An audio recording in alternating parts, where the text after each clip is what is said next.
Hope is Not a Black and White Rainbow by Harold L. Brown. Fade in. Exterior, hospital night. Mortar crumbles around an oversized corner brick with a faded inscription, dedicated by Alfred N. Rainbow, 1952. Interior, emergency room, night. Helen Foley, 22. Perspiration oozes from her apple blossom skin. She's in labor and worried. Interior, waiting room, same time. Isaac Foley, Sudanese, early 30s, paces. He glances at the air conditioner and mops the sweat from his forehead. Interior, delivery room, night. Nia Niabol Lisa, 27. Strong-willed, intelligent. She stares the pain down, takes deep breaths on her own time. Interior, nursing station, same time. Nick Barr, a striking golden brown tan, baseball cap, 27, bursts in and spots the station nurse. A year ago, everything in my life was black and white. Interior, emergency room, night. Helen fights for oxygen. Baby's first screams. It's a boy. Muscular, early 20s, Kim Hunt, emergency room nurse, holds up screaming white baby. Helen looks at baby, then gasps. My poor baby. Helen passes out. Kim cradles the baby, stares at it as if it were her own. Interior, delivery room, night. Nia bears down just as door opens. A year ago, this was the furthest thing from my mind. Super, 1 year earlier. Exterior, inner city, street, day. Rundown apartments, row housing. Kids of all races play stickball on the street. Nick's SUV rolls down the street, dead-ending into a field. Exterior, inner city soccer field parking lot, moments later. Haggard, Nick rips his tie off. A quick look in his rearview mirror. He throws a baseball cap on to cover his curly hair. His cell rings. He looks at his watch. He's late again. He glances at the cell display, snaps it up. Hey Sean, what's up? We've got a new associate. Gave them a couple of files. Tell them to call me, and only after he's thoroughly reviewed the files. And I know, I owe you one. Nick punches end on his cell and tosses it onto the seat. He slips into his unlaced runners and takes a moment to refocus. Exterior, inner city soccer field, later. Nick's pained eyes stare into space. A soccer ball bounces off his head. He snaps back into reality. 24 kids scramble for the ball. Shrill whistle. Huddle up. Animated kids huddle around Nick. He holds up a playbook. There's 11 players. Why? A collective learned response. Teamwork! Exterior, inner city soccer field parking lot, same time. Cheryl Williams, Jamaican origin, late 40s, steps out of her car. She spots Nick on the field and gives him a knowing smile. Nick. She tosses her child services badge on top of a newspaper. The headline, Tempers Flare, Immigrants Take Sawmill Jobs. Exterior, inner city soccer field, same time. Nick waves to Cheryl and turns back to the kids. Okay team, pair up and practice the passing techniques we just talked about. And remember... Kids scream, teamwork! And run past Cheryl onto the field. Cheryl. I figured I'd find you here. Happy birthday, Nick. She gives Nick a bear hug. He's uncomfortable, but goes along. They're looking good, Coach. We'll see. How are you sleeping? Fine. Really good. They watch the kids on the field. Cheryl starts to speak. Listen, we both know this is just another day. Your biological father wants to meet you. Nick stares at the field. His eyes blink away the tears. Look at them. What'd they ever do? An eager black kid runs toward Nick to retrieve the ball. You're doing a good job here, Nick. Look at him. He needs a father, not a big brother. He's a miracle. For 20 years, I've searched, know nothing about my parents. Bounced around from foster home to foster home, waited for them to call me on my birthday to explain why they ditched me. Nick turns to Cheryl. Now suddenly my father wants to meet with me? No one said it would be easy, but it's a start. Dead men don't get to come back from the grave. In the background, a black father walks onto the field. What the hell was that? Nick turns back to the kids on the field. Think about it, Nick. I've got to go. Cheryl watches Nick walk up to black father. Inaudible words, then Nick ejects him. Nick looks back. Cheryl's still there. I'll think about it. Interior, mayor's office day. Kim, the town mayor, is now in her late 40s. Fumes as Isaac, now in his 50s, calmly sits and watches her pace. Mr. Foley, Rainbow Sawmill's taxes are $40,000 in arrears. You've got no timber, no workers from the community. I beg you pardon, Madame Mayor. We've got more than 100 new workers. Immigrants. Skilled men and women eager to work. Isaac stands to leave. I'll find the timber. If you'll excuse me, Mayor, I have to go deal with some water issues. And as you're aware, I have to meet with your hospital officials about a little problem of medical coverage for the new workers. Isaac exits and Kim slams the door. Exterior, sawmill fence line, night. Silhouette of a steel concrete sawmill structure and a one-story log building. In the distance, stacks of timber. Darkened figure cuts through the fence of fortified complex. Exterior, sawmill, woodlot, moments later. Acres of timber, piled hundreds of feet high. Darkened figure runs the perimeter, periodically stopping. It starts to rain. A series of explosions sends fireballs into the dark sky.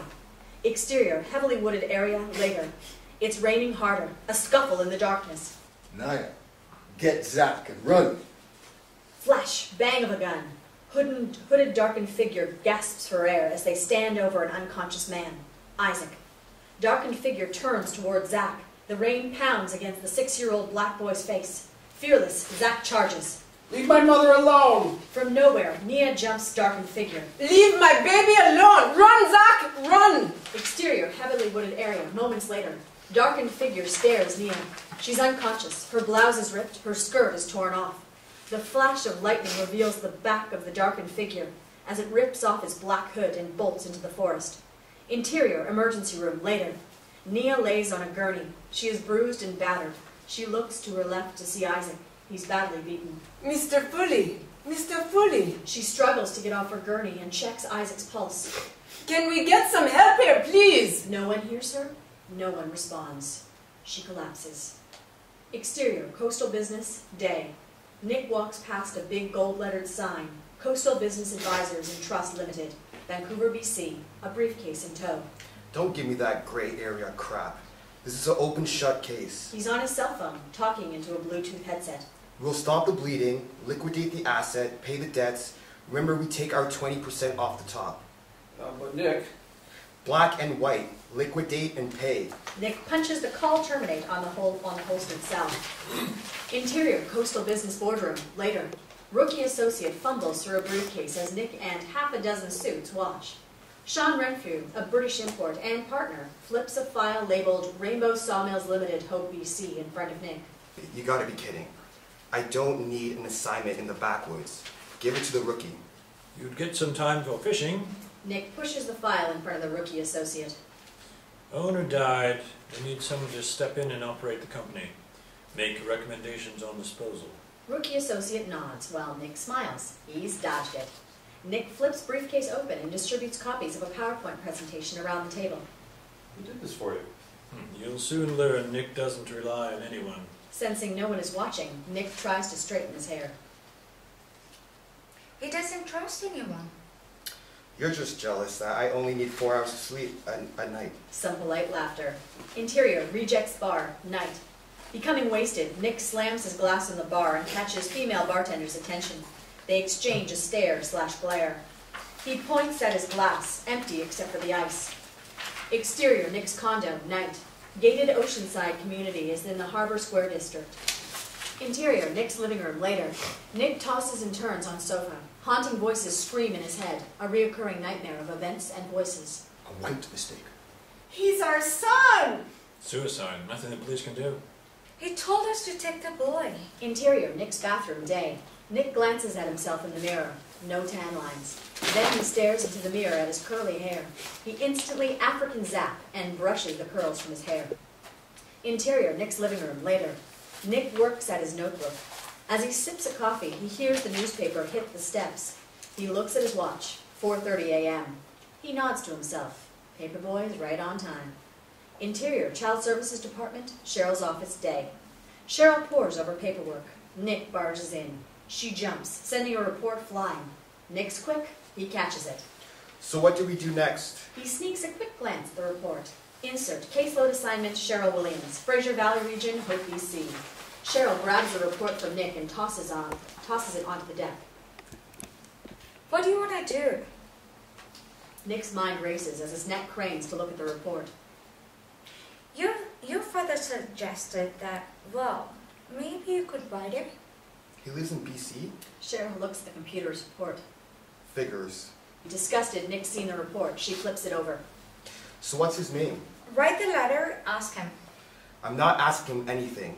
I'll tell him what it's like and how it feels to be kicked to the curb. Take some time, think about it. Whatever you write, well, I'll make sure it gets to your father. I'll deliver the message myself. Interior, Coastal Business Sean's office later. Nick sticks his head into the door. I want the Hope assignment. Nick, you'll make partner here before you're 30. I want the assignment. The rookie's gonna be disappointed. Life's full of disappointments. He'll get over it. Exterior, Hope, town entrance, later. Nick's SUV passes a faded sign. Welcome to Hope, BC, home to Canada's oldest sawmill. Another faded sign. Home of Canada's 1993 Junior World Soccer representative. Exterior, Hope, Main Street, moments later. SUV rolls past a faded brick-faced town hall. Home to the police department and fire department. Then a coffee shop. Interior, Nick's SUV, same time. Nick takes in the smallness of this assignment. An eerie sense of familiarity creeps in. Exterior, Hope, Main Street, coffee shop, continuous. Zach darts onto the street with a rainbow ice cream cone. Nia appears on crutches. She notices Zach and Nick's SUV and screams as she catapults from her crutches to snatch Zach up. Interior, Nick's SUV, continuous. Nick slams on the brakes. His heart pounds. He shakes it off as he locks eyes with Nia and Zach. He hits cell auto dial. Hey boss, made it. I'm gonna check in and get an early start tomorrow. Get out there today. I've already got an immigration officer looking for answers. I've FedExed the package with more details to the hotel. Exterior, Pioneer Hotel, moments later. Nick's SUV pulls up to a rustic building. Exterior, sawmill entrance day. Nick stops SUV at front gate. Interior, Nick's SUV, same time. Nick surveys the sawmill. It's quiet. A big wooden sign. Rainbow Sawmills Limited. Founded by Alfred N. Rainbow, 1889. Exterior, sawmill administration, moments later. Nick pulls SUV up to log structure sign. Administration building erected May 1889. Interior, sawmill administration, moments later. Smashed chairs, file cabinets tipped over, paper everywhere. Robert Dietrich, foreman, is on the phone. Another rings. Can't give you a firm delivery date. Backed up at the moment. Clang of a door cowbell momentarily gets Robert's attention. Nick enters and shares a "who the hell are you" glance from Robert. Another line rings. Robert's stressed. Nick approaches Robert and walks right past a small office where George Williams, police chief, is on his cell. Nothing the police can do about that. A ring of familiarity. Nick spins to look at George. Yeah, owner's dead. He was too far gone by the time hospital staff could get to him. We're not sure if he had an altercation with a black woman. We found semen on her clothes. George surveys the office damage. Looks like another attempt to shut the mill down. The woodlot fire, it might be for good this time. Nick stares at George. His voice has a vague familiarity. Doesn't look like arson.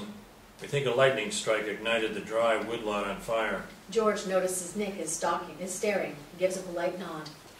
Altercation took place in the woods near Tent City.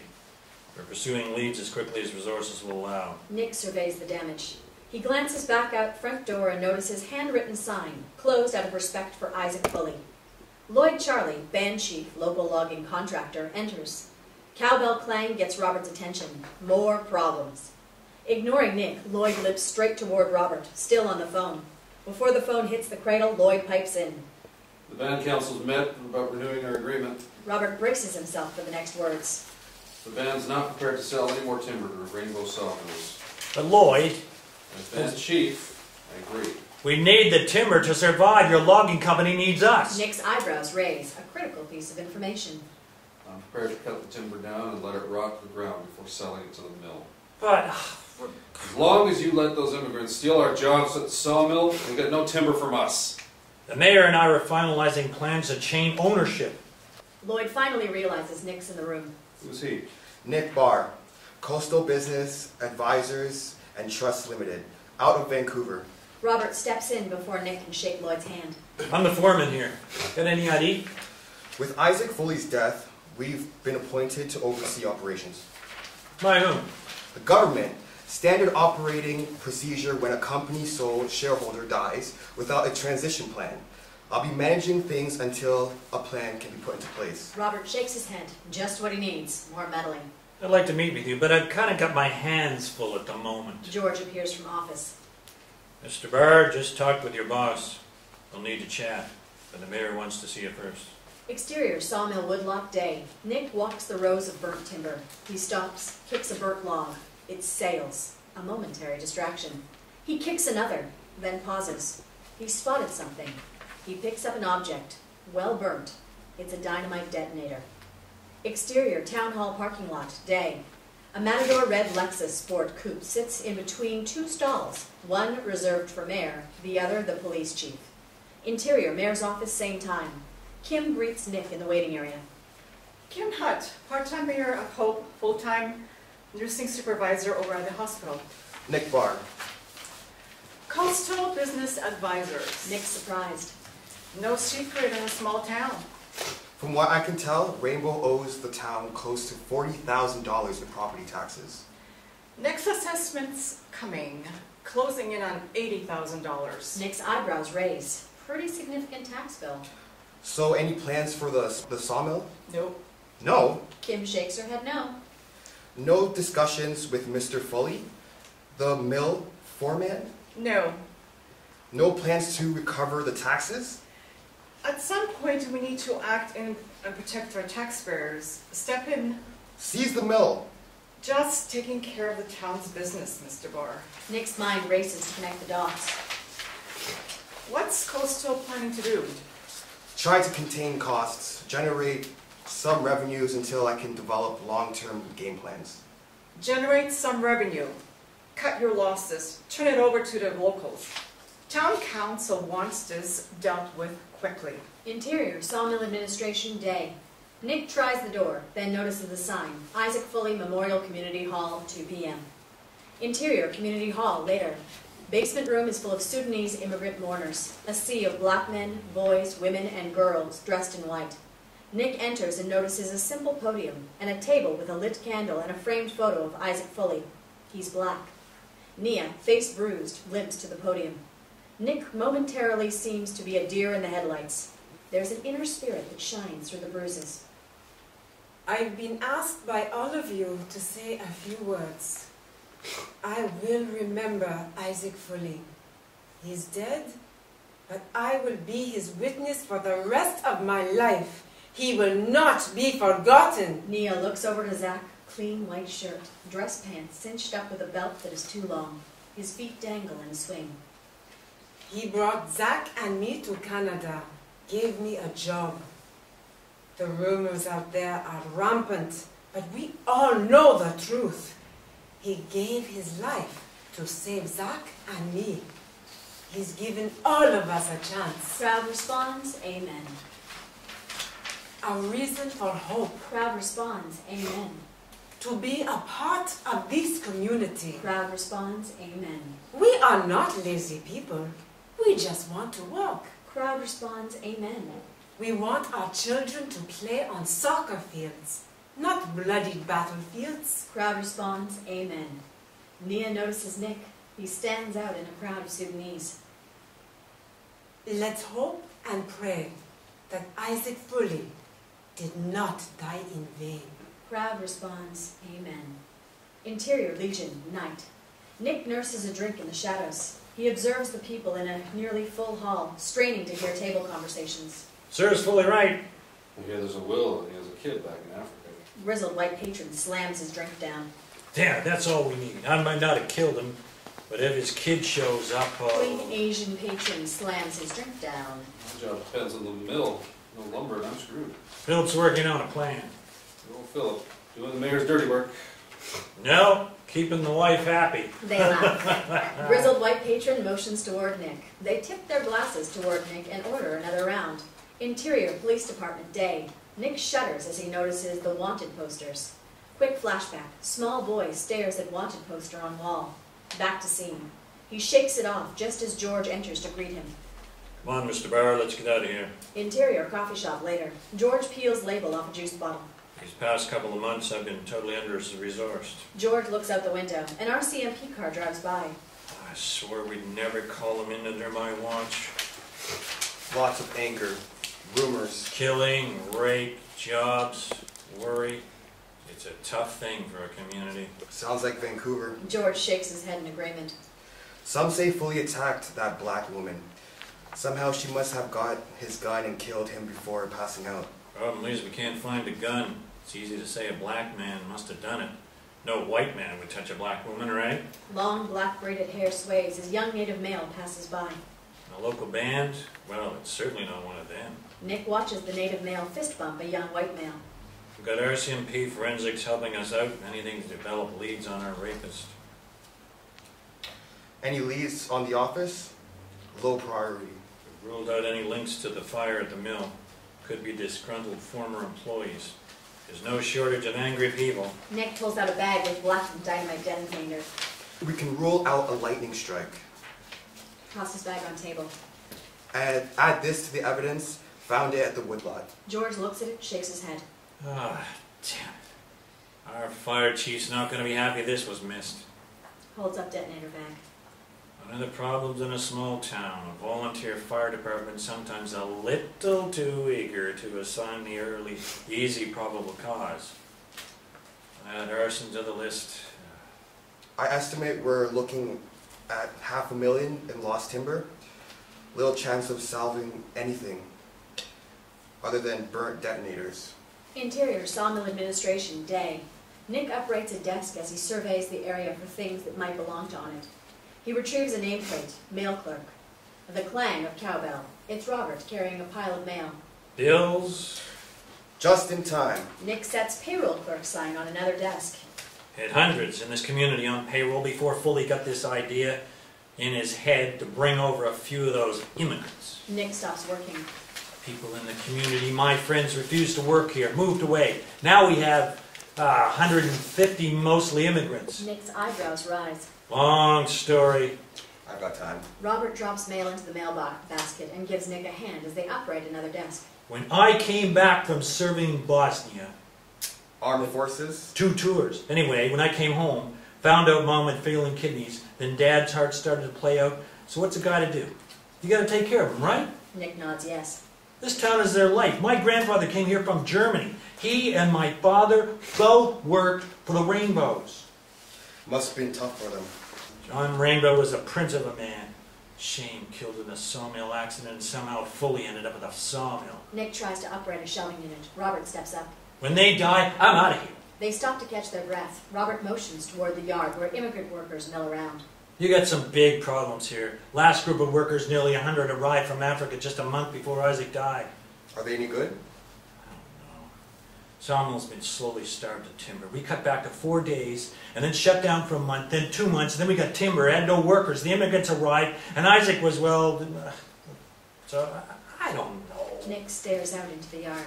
Tent City, well, that's another whole problem. Robert catches Nick's look of, what is that? 100 new workers and their families. Fully couldn't find accommodation town, so he set up a tent city on a piece of property he bought. And I was hoping for some fishing time. Guess that just depends on what you plan to do. Open the bills. Robert whips out a letter opener. Interior, Sawmill Administration Day. Nick rubs his temple as he stares at the paperwork. He's losing the battle. Hungover, curly hair, razor cuts visible. The cowbell clangs. Nia bursts in. Mr. Barr, Nick nods yes. come with me. The cowbell clangs. Zach timidly enters. Nia looks back at Zach. For a moment, her beautiful white smile appears. I'm sorry, Mr. Barr, but I'd like you to come with me. Exterior, Tent City, day. It's drizzling rain. Nick follows Nia through a row of tents. He's in disbelief. Kids laugh and chase chickens through the mud. Mothers hold their babies as they line up for water. We're running low on water. Porta potties have out-of-order signs posted on them. Over there, Mr. Barr, are our toilets, filled to the brim. Basins catch rain drippings through worn canvas tent roofs. Mr. Foley did his best to get us some shelter. Lord knows no one in town would help. Nick takes in the third world conditions. He's speechless. He came from my village. We came here to work for Rainbow. This place you call hope. Nick snaps back into the moment. She's one of them, and this is not his problem. The rain stops, and a rainbow forms. Maybe this is not the pot of gold at the end of the rainbow. Nia watches Zach chase agile chickens on a muddy makeshift soccer field. In the background, a doe, deer, and fawn graze. Maybe it's time to go back home. Back? To where? A place where every day holds the potential that he'll be killed. Nick looks at kids on soccer field. Zach's caught a rooster. My job's to deal with the sawmill. Nia glares at him. I've got no authority to deal with Mr. Foley's personal affairs. And that includes your personal accommodations. Zach sets the rooster loose. He runs up to Nia for a hug. Quick flashback. Small boy runs up to a young woman. She gives him a bear hug. Back to scene. Nick looks on, a moment of envy. Nia and Zach turn to Nick. Damn it. He takes a deep breath. I'll bring it up with the mayor. I'm sorry about what happened to you. I'm sorry about Mr. Foley. He was a good man trying to help me. Us. So, have the police... Mr. Foley wouldn't hurt anyone. There were problems with a local Indian band. Some former employees were upset. Nia watches Zach run back to the field, then turns to Nick. They choose to believe we are the problem. Nick does not respond. Instead, he starts to walk away. He'd be alive. What? Mr. Foley would still be alive if he was white. Nick gives Nia a passive nod. He doesn't really care. They left him lying in the hall to bleed to death. Nick searches for words, decides it's best to say nothing. Interior, Pioneer Hotel, Nick's room, night. Nick's on the phone. He's unusually tired. I want to shut it down quickly. They've got no timber supply. Property taxes are piling up. If I liquidate the assets, I can preserve asset value for the estate. I think we need to work a little harder at getting the band on side. But Are you forgetting we wear two hats, Nick? Management fees for running the mill. Let's earn them. Nick starts to chuck the receiver. He restrains himself. What about the workers? mostly immigrants. Town believes they stole their jobs, maybe killed the owner. Nick starts to hang up. Philly may have a kid back in Sudan. Sudan? He's Sudanese, immigrated to Canada back in the 80s. May take some time to figure out. Damn it. No, find a way to operate the mill. Exterior school, soccer field, day. Nick watches white kids argue over a soccer ball on a grassy field, while black kids laugh and play on a muddy patch. Interior sawmill administration, day. Nick stares down a long corridor at a sign, Isaac Fully. Like a showdown at high noon, he slowly walks down the hall. He hesitates, then opens the door to Isaac's office. Interior sawmill administration, Isaac's office, day. A wooden plaque proclaims Rainbow Sawmills Limited, founded by Alfred N. Rainbow, 1889.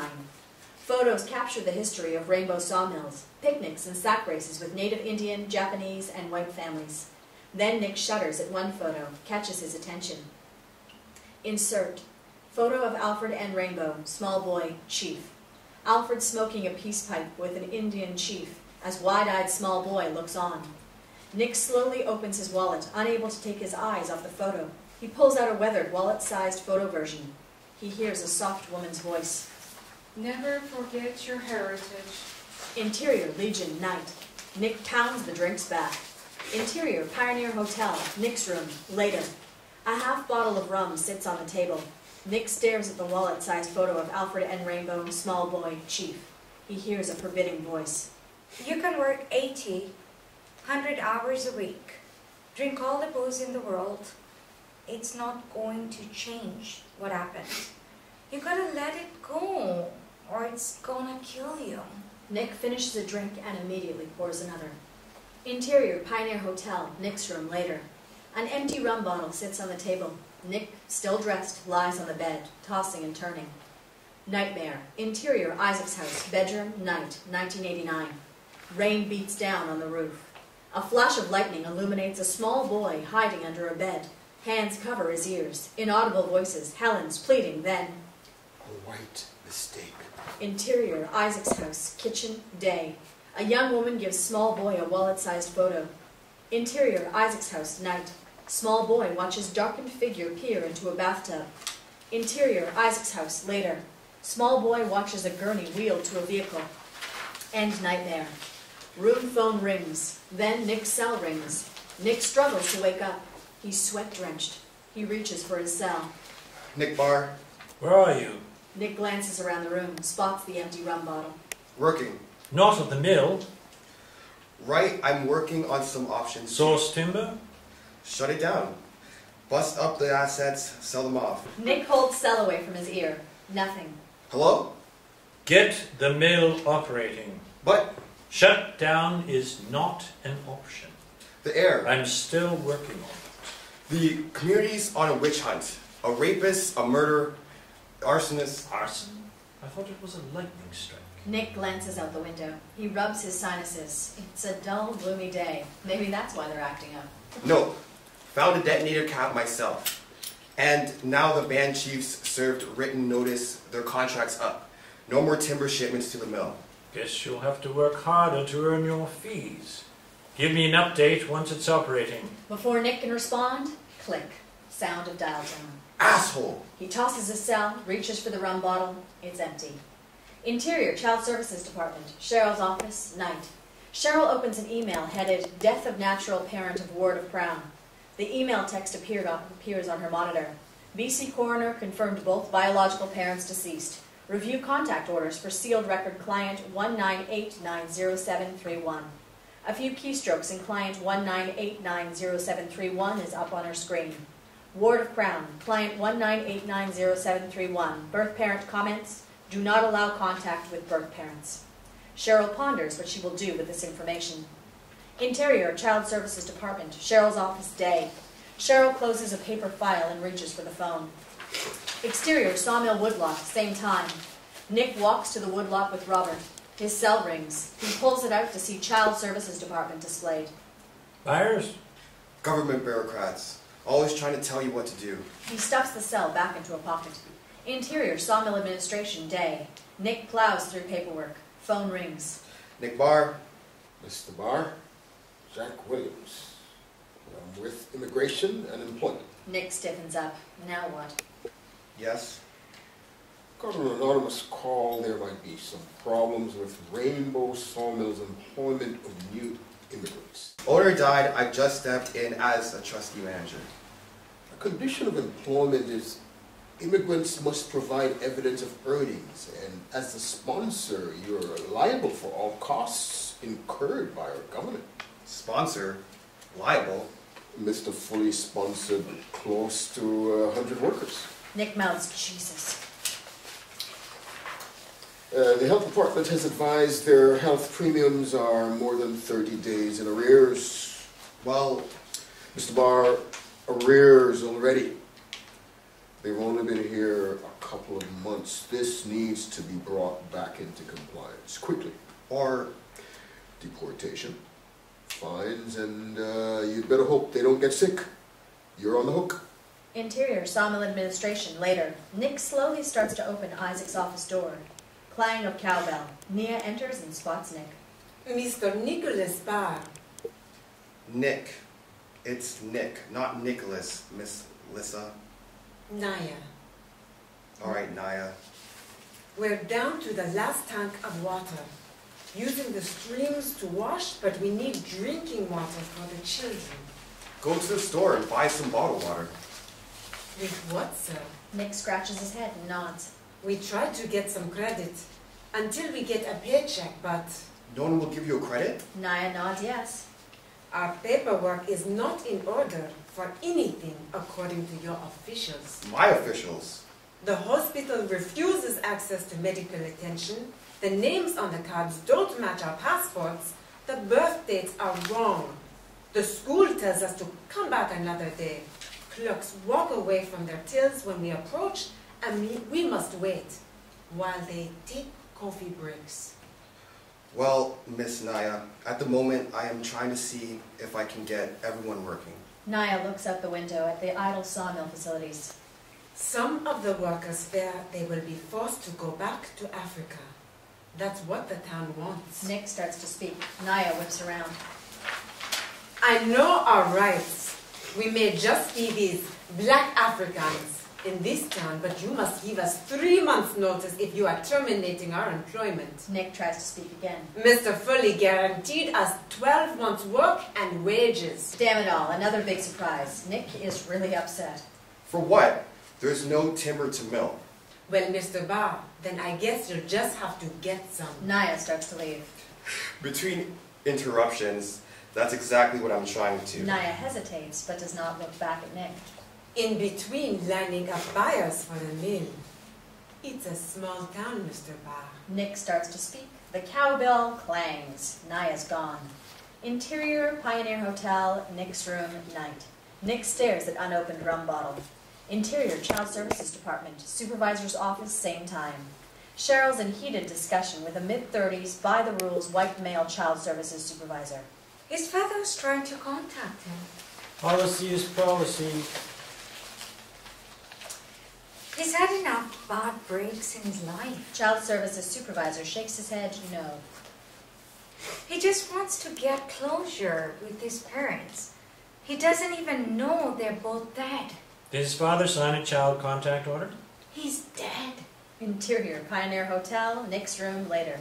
Nick, still dressed, is passed out on the bed as phone rings. Interior Child Services Department, Cheryl's office, same time. Cheryl listens to phone ring, hangs up, then dials the number. Interior Pioneer Hotel, Nick's room, moments later. Nick's cell rings. Interior Child Services Department, Cheryl's office, moments later. Cheryl listens to voice answering machine service. You've reached Nick Barr. I can't come to the phone right now, but please leave a message at the beep. Beep. Interior, Nick's SUV, day. Nick listens to the phone messages as he drives. Nick, it's Cheryl. Where are you? Call me. I have some information you need to hear. Nick pulls SUV over and puts it into neutral. Exterior, school soccer field, same time. Kids scream and play. Interior, Nick's SUV, same time. Nick looks over at field. He looks at his cell, then back to the field. Back to his cell. He deletes Cheryl's message. Interior, Sawmill Administration, day. Nick's on the phone.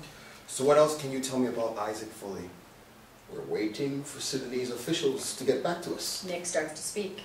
I thought your boss was chasing down Mr. Foley's heirs. Right, you hand me problems with immigrant workers? How about a little cooperation from your end? Robert approaches Nick. Nick slams the phone down. No luck sourcing timber? No, I'll tell you if I inherited this. Nick motions to broken chairs sitting in the corner. Mess. I'll sell everything. Even give it to the goddamn town to cut losses and get out of here. No one's gonna work for a black man. Pen bounces off the wall and rolls up to Robert's feet. You're not a black man. Nick snatches pen from Robert. Maybe they'll find the heir to all this, maybe they won't. In the meantime, we gotta get going here, because really... Okay, get everyone off my back. Exterior, Indian Reserve Forest, day. A dented truck door sign, Lloyd Charlie Logging Hope Band.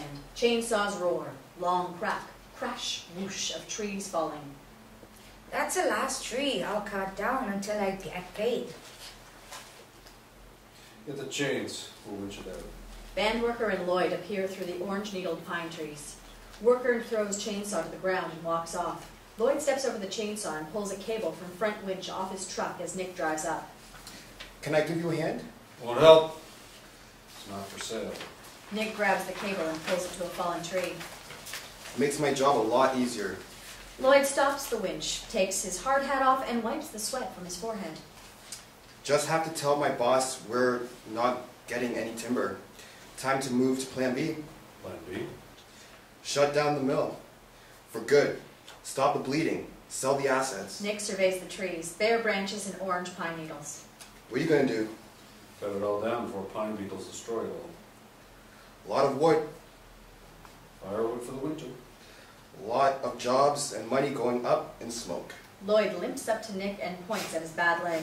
I didn't get this so those people could come here and take our jobs and livelihood from us. So how? I've got work to do. Nick starts to leave. Lloyd motions to a swamp timber stand. You can harvest that. Nick looks at swamp timber, gives Lloyd the yeah right look. Interior Child Services Department, Cheryl's office, day. Cheryl dials number, phone rings. Rings. She hangs up. Exterior Child Services Department, night. It's lights out except for one office. Interior, Child Services Department, Cheryl's office, same time. Cheryl stares at paper file labeled Client 198900713. Interior, Legion, night. War vet bartender wipes bar down. He turns to Nick, sitting on bar stool, swilling his drink. Any use? Nick nearly drops the glass on bar, shakes his head no. Hasn't been the same around here since Mr. Rainbow died. You knew him? My father worked at the mill.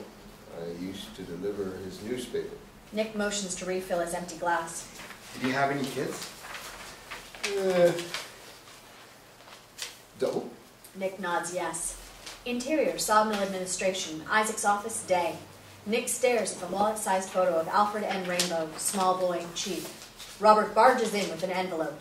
Nick quickly stuffs the photo into a drawer and grabs the envelope. It's from the town. He rips envelope open, glances at the contents, and tosses it on the desk. His eyes drift to a photo of John Rainbow. Never forget your heritage. Robert turns to see what Nick is looking at. What's the deal with his kids? Well, he had a daughter, And a grandson? apparently. Where is he? Maybe Africa. Robert squirms. He's let a family secret slip. Africa. Robert shakes his head. Not much happens in this town. My grandfather tells a story about how unhappy Mr. Rainbow was when his daughter went to Africa.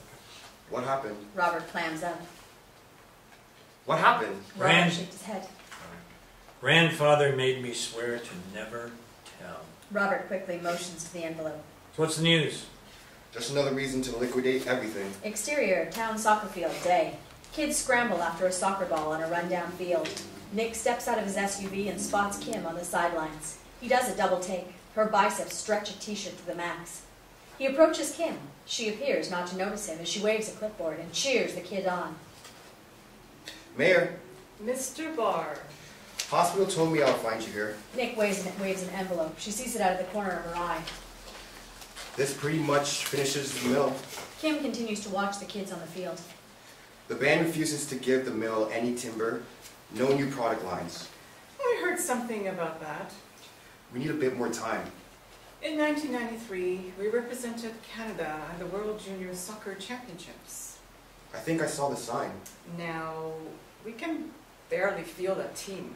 For a moment, Nick is captivated by the kids on the field. I'm the mayor of a town dying a slow death. The mayor of Hopeless. Nick starts to speak. Isaac Foley, I warned her he was trouble. Naya, Kim ignores Nick. That stubborn SOB.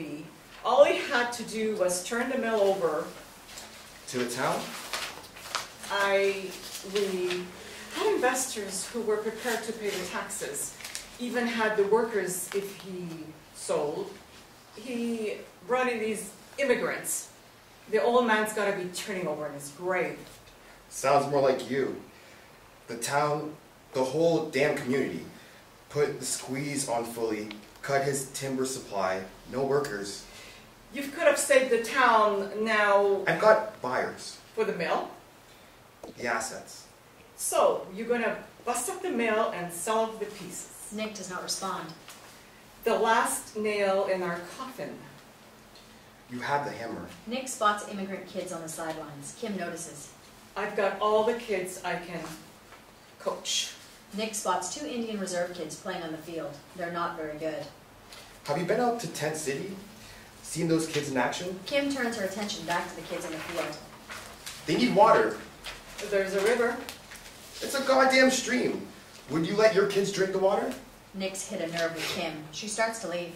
I don't have any kids. Nick looks over at immigrant kids on sidelines. You want this community to be a winner? Open your eyes. Philip Hunt, 50s, Kim's husband, appears from his truck. A bitter has-been jock. He's heard everything and is fuming. Unaware of this, Nick nods to Philip as they pass each other. Exterior, Tent City, day. Nick somberly walks the worn path to the village. Clothes hang out to dry on ropes strung between dead tree trunks. Kids laugh and play. Women sit around a fire preparing food. They talk in a foreign language, breaking into laughter. In the field, men kick soccer balls. As Nick approaches the women, they stop talking and stare at him.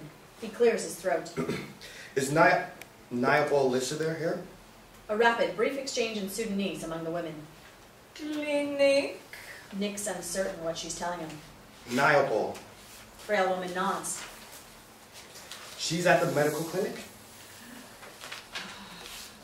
Boy, very sick.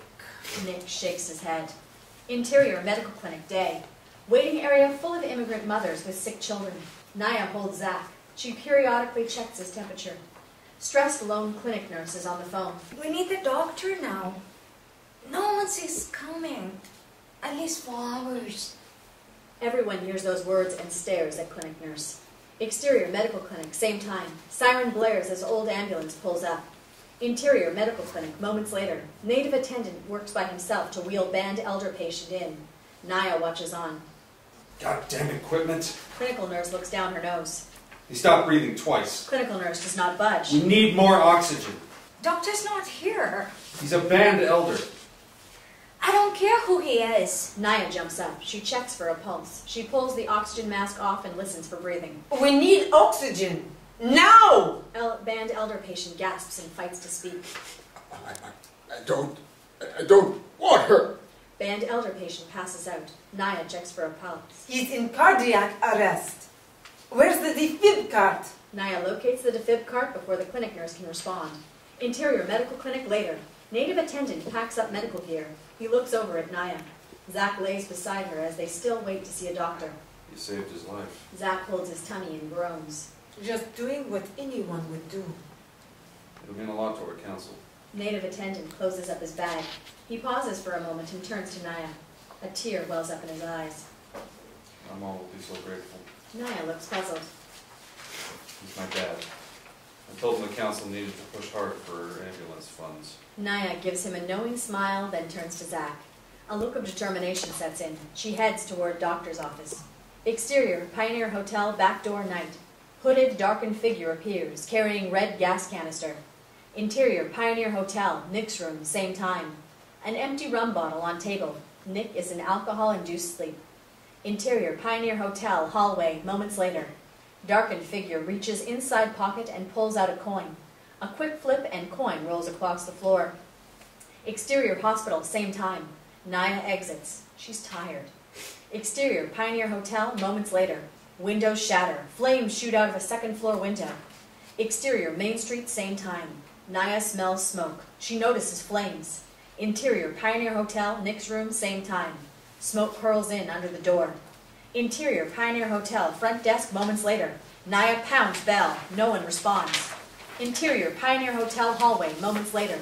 Naya runs from door to door, pounding. She removes wet towel from her face. Fire! Fire! Wake up! Interior, Pioneer Hotel, Nick's room, moments later. Pounding on door wakes Nick up.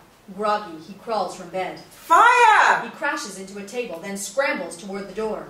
The door crashes open. It's Naya. She places her wet towel over Nick's face. Exterior, Pioneer Hotel, day. George walks charred remains of sight. He stops and looks at a coin he is holding. He chips away at it with a fingernail. Insert birch coin, Somalia Republic 20 shilling.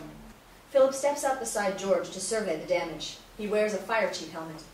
Might be faulty wiring, but I'm leaning toward arson. Who was first on the scene? Black woman was here when I arrived. George surveys the site as he ponders the evidence. Interior, Sawmill Administration, Isaac's office, day. George enters and plops into the nearest chair. Nick still wearing smoke fire, soiled clothes, a black smudge visible on his cheek and elbow. It was an old hotel. No fire alarms? Owner put off repairs. Where the hell's was the desk clerk? Moonlighting. You didn't notice? You're the only registered guest at the hotel. Nick slumps back in his chair. Either someone wants you dead, they certainly weren't just trying to scare you, or the old hotel's wiring finally failed. I prefer the later. So would I. Nick studies the coin. Somalian shilling. You don't think... Woman shows up at 3 in the morning. Naya. No way. That's her response too. Claims someone's trying to frame them, get them out of the community. You don't believe her? Not sure. She says they're from Sudan. She don't even use shillings. Nick nods. There you go. Checking it out. She certainly didn't destroy her woodlot. You suspected her? Had to rule her out. She was raped? Might be someone from Tent City. Why would they torch the woodlot? They need the jobs. Before they came, I didn't have a rapist, an arsonist, or a killer on my hands. So now what? Follow the evidence. George starts to leave, then turns back to Nick. He flips the coin as if in a coin toss. He looks at it. For what it's worth, my gut tells me not to take this evidence at face value. Interior, Sawmill administration later. Nick exits Isaac's office. Robert pulls out a set of keys. No luck with accommodations? Tired, disappointed, and desperate, Nick shakes his head no. Robert flips keys to Nick. He snaps them out of midair. What's this? Place to stay. Nick stares at the keys. Isaac's place.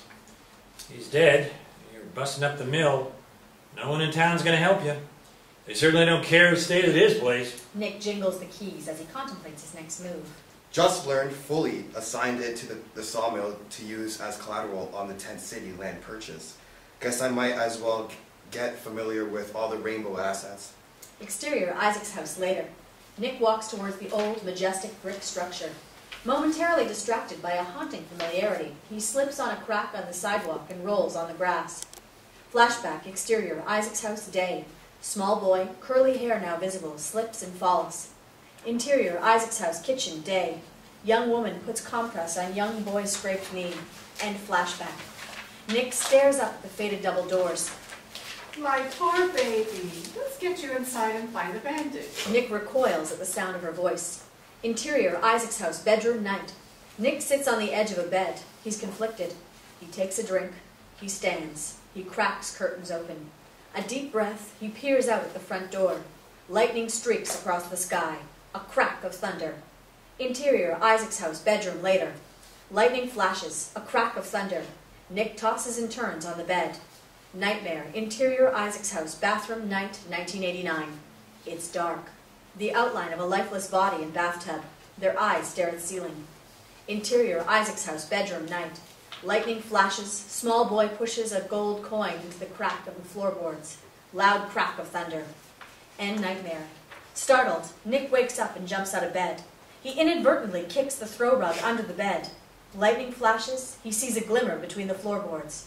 A chill runs down his spine. He slowly walks towards the spot. He pauses.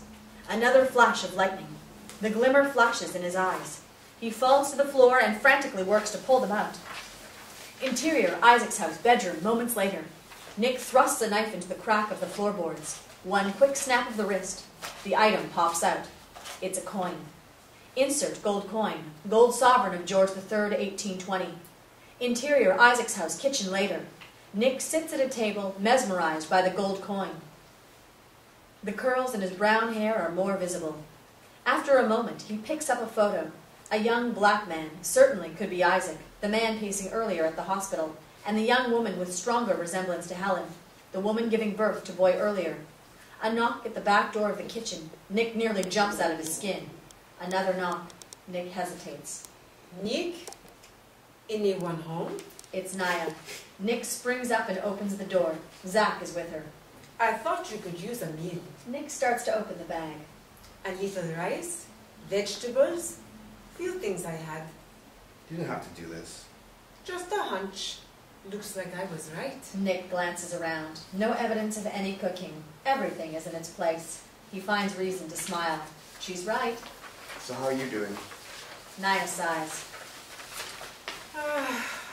Apparently, I set the fire to send you a message. Something about our Tent City living conditions. A lot of unhappy people. They're not happy with me either. You? Nick nods yes. Of course.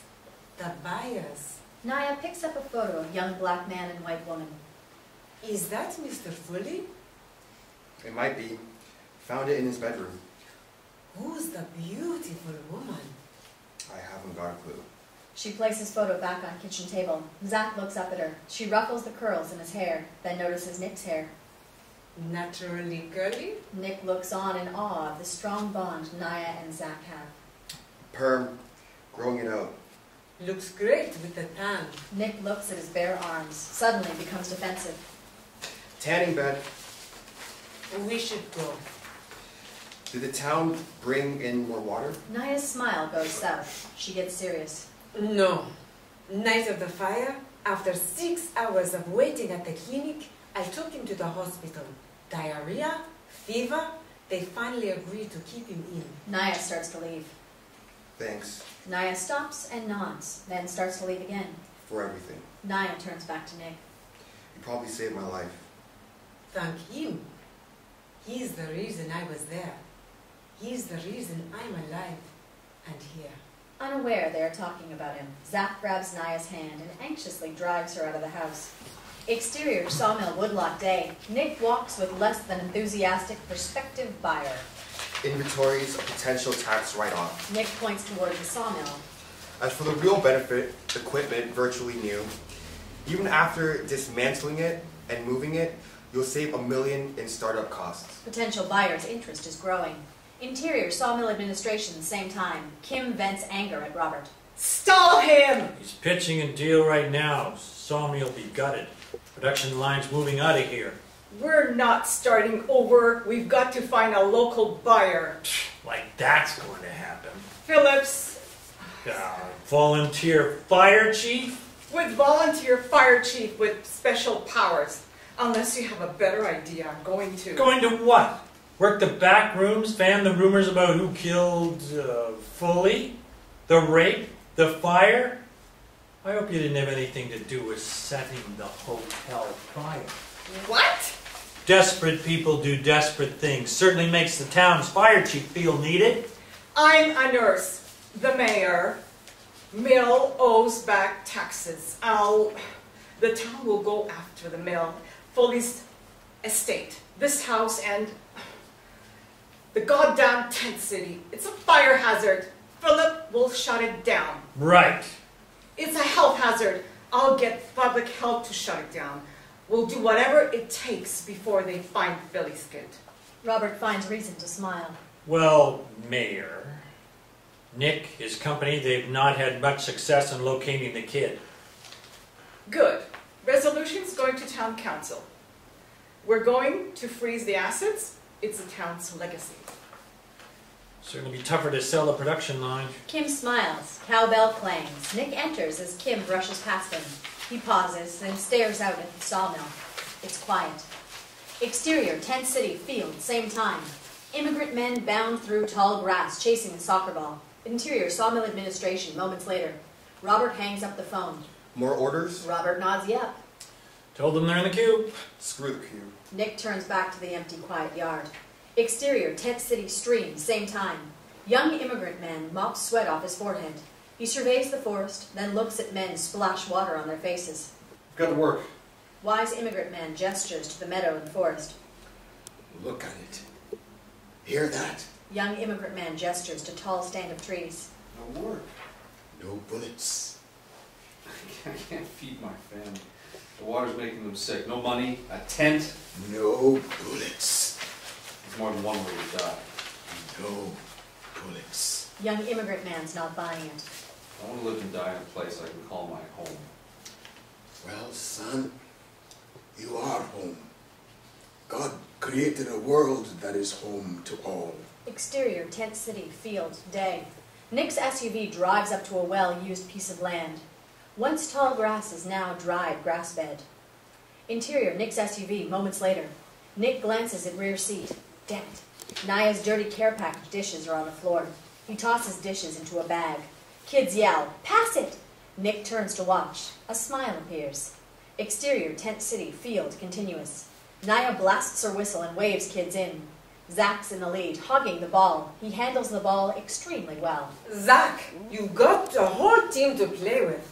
You need to pass the ball. All your teammates know it. Zach hangs on her every word. He senses her disappointment. Naya catches herself before continuing the lecture. She punts ball nearly 45 yards. Interior, Nick's SUV, same time. Nick's impressed. He glances at the dishes. He'll wash them. Exterior, tent city, field, moments later. Nick approaches Naya. Kids chase the soccer ball she punted. Zach's first to the ball. He glances at Naya. He spots an open player and punts ball to him. Naya smiles as Nick walks up. You're a tough coach, Coach. You're looking better. Must have been that care package. I'll get the dishes back to you once I wash them. So, Any chance we'll be able to get back to work soon? We've been told don't show up till the mill has timber. Nick looks at kids on field, then back to Naya. You think we're lazy? Before Nick can answer, Naya does. We want to work, to stay here, whatever it takes for our families. Naya motions toward Tent City. Give them a chance. They know their jobs. Nick ponders her words. So? Just came by to say thanks for the care package. Gotta run. Exterior, Tent City, day. Naya twists water tank tap. It's empty. Chickens cluck, pecking for floor on the worn path that is the main street. Exterior, Tent City, field, same time. Coyote watches the chickens, sensing a meal is coming soon. Interior, emergency room, day. Immigrant mothers watch Naya plead with duty nurse. We've been waiting. More than 6 hours. Duty nurse glances at nursing supervisor Kim at the back of the room. Kim dials her cell. Duty nurse's phone rings. Interior, sawmill administration, day. Clang of cowbell. Nick charges up to Robert and grabs the phone from Robert before he can dial and slams it down. Get them back to work. To what? Jesus. Clean up the yard. Nick looks at Robert. It's gotta be clean to sell it. I'll get them back. Exterior, Tent City, stream, night. Naya dips a pail into the water. She observes sludge slick drifting by. She stares into the pail.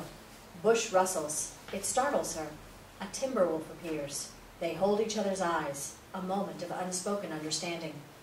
Interior, sawmill administration, day. Clang of cowbell. Interior, sawmill administration, Isaac's office, same time. Nick shakes his head. Now what? Naya busts in. Nick, we need water. Not next week, not tomorrow, now. Naya stomps to door. She turns to Nick, who's all ready to speak. We're talking about survival here. We left our war behind us. I didn't come here to watch my son die. Nick tries to speak. We Naya, came to hope. With hope. Naya exits. Door slams. Nick pulls gold coin out of his pocket, stares at it. The gold coin catches the sunlight and flashes in his eyes. Exterior, town hall, day. Nick's on a mission to see Kim. Interior, mayor's office, same time. Kim's in a heated discussion with Philip. Forget about seizing the mill. You lost the jobs. You can't catch a small-town arsonist. You can't even collect back taxes. My hands are tied. Mine aren't, Mayor. Suddenly he's got balls. Right then. Let's see how big they are. Philip breezes past Nick, who has just arrived. Can't fix everyone's problems. Nick gives his crotch a protective glance. Not a good time to ask for water. Kim nods. No. Exterior, Tent City, later. Nick's SUV stops at an invisible line, the village entrance. Interior, Nick's SUV, same time. It's loaded with food, water, blankets, and soccer balls. Exterior, Tent City, field, moments later. Nick's SUV pulls up. Exterior, Tent City, treat area, same time. Philip watches Zach play soccer. He spots Nick's SUV pull up. Exterior, Tent City, field, moments later. Nick jumps out of his SUV, anxious to talk with Naya. Out of the corner of his eye, he spots Philip running across a cut line. Exterior, Tent City, field, later. Naya and Nick unload supplies from SUV. Like humanitarian aid, families gather around, eager to take the supplies. Naya steps back and lets the families help themselves. When Isaac came to Sudan, he talked about Canada, about people with hearts bigger than Africa. Nick stares at the overwhelmed families waiting in line. I was beginning to wonder whether these people really existed. He quickly wipes a tear away before it rolls down his cheek. Exterior, inner city soccer field, day. Cheryl looks at dejected kids sitting on the benches. Interior, child services department. Cheryl's office, night. Disgusted, Cheryl flips a file shut and pushes it to the floor. She grabs phone, dials. Ringing. A machine kicks in. You've reached Nick Barr. I can't come to the phone right now. Cheryl slams the phone down. Exterior, sawmill, woodlock, day. Walking the perimeter, Nick stops. He stares up as if praying for a miracle. George walks up and hands Nick a detonator. Not too sophisticated, but it's effective when it works. This one didn't. Nick studies the detonator. You're the same as one you found. Found it at the hotel. Couldn't lift any prints either. Nick shakes his head as he continues to study the detonator. Any other leads? Expecting DNA test results any day. Town's pretty upset about what's going on out here. Enough to take the law into their own hands. Nick hands detonator back to George. Destroy the woodlock. Shut down the tent city, rape, kill fully, but they've left the mill intact? George's silence suggests it's possible. Talked to Nia Lisa again, pretty much ruled out fully as a suspect in that Tent City rape. It's been 27 years. Last time I investigated a rape case here. 27 years. Sad situation. She came forward, refused to pursue the matter once she learned it would become public. That's usually the way, isn't it? George is still haunted by the case 27 years later. She was really upset, very concerned about what her husband would say. Ever solved it? She died. George starts to leave, then turns back. Find out any timber? Nick, starting to sense real defeat, shakes head no. Exterior, inner city soccer field, day. Cheryl hauls a bag of soccer balls from her vehicle. Exterior, inner city soccer field, sidelines, later. Depressed kids watch as Cheryl attempts to kick the soccer ball. She nearly misses it. The ball dribbles onto the field. Cheryl realizes she's going to have to retrieve it herself. Interior, Child Services Department, Cheryl's office, later. Cheryl's flustered. She grabs the phone and dials. Exterior, deserted road, later. Nick's SUV is parked. In the background, Tent City. Interior, Nick's SUV, same time. Nick retrieves phone messages. Nick, what the hell's happening up there? We need to get things back on track. Insert, on-cell display. Press enter to delete. Nick punches enter key. He punches another key. Nick, call me. I need to talk to you about the birth parents. The kids miss you. Lord knows they don't need me as their coach. Click. Nick stares out at Tent City. He looks back at cell. Insert, on cell display. Press enter to delete. Nick tosses his cell on the seat. Interior, Legion, night. Nick gulps down one of a line of drinks and pounds glass down. Interior, Legion, later. Nick holds court with fellow drunks, Robert and Lloyd. Go figure. Here's a guy who came over from England, saw this railroad being built. They needed wooden ties. He set up the mill. He hired our local band members on. He even hired those foreigners after the railway laid them off. Japanese. And don't forget the Germans. Robert and Lloyd exchange a glance. Community's the sawmill. My ancestors, the chiefs in their wisdom, made Alfred Rainbow an honorary member. He even smoked their pipe. 120 years later, hopes in the crap. Isaac fully silenced the stories passed on by our chiefs. He gave it all away to those blacks. Nick stares into his glass. He's heard enough. Okay, so let me get this straight. The community needs the mill to survive, but starves it. You won't work for the mill, so Foley brings in workers and you kill him? Wait a minute. I didn't kill him. He could have turned it over to us. Nick sits back. You could have supplied timber. Community would worked at mill. This guy was a real person, like you and me. He was just trying to survive, making a living. That's what they want. Robert glances at corner table. Two East Indian men with turbans laugh. One of them now. Are you? Nick glances at the corner table. Two milk and dinner plates. Just trying to do my job. Well, I fought in Darfur. Did my job, set them free. I fought in Bosnia. Freed them to stay over there.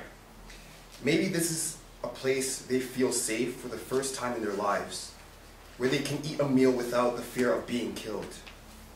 They're imposing on my freedom, taking our jobs. Robert gestures to a mural painted on the wall. Fallen soldiers, crosses with helmets on them. They even demand we allow them to wear those damn turbans. No respect. You don't see Lloyd parading in here with his headdress. No. Why? Out of respect. Well enough. I say we won't change. I say go back to Africa. Nick nurses a drink. He bites his lip. He stays silent. Interior, Isaac's house, basement, later. The rum combusts inside Nick as he smashes down the door. Interior, Isaac's house, basement, bedroom, moments later. A bed fit for a king.